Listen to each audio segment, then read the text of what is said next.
No a tu pekne vidíme, ako nám klesá napätie. Už máme 2,702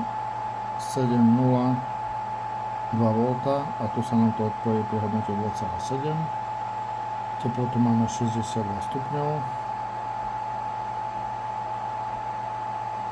A malo by to sa vybiť pri kapacite 4000 mAh.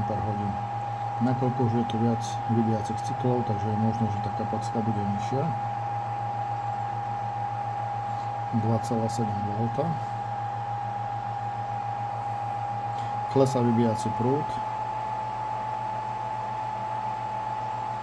3700, uvidíme, či to vydrží do 4000.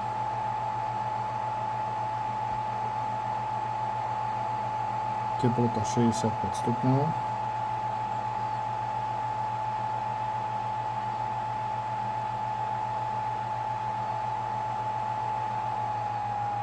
No, mierne už klesá po napätie 2,7 V.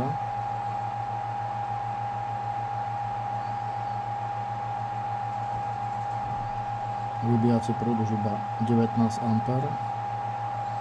A kapacita sa nám blíži pomaly k 4000 mAh, čo je dobré. Teplota 67 stupňov, 67,3. Vybíjací prúd klesá, už máme iba 16 A. Ešte 3 stupne a sa nám odpojí.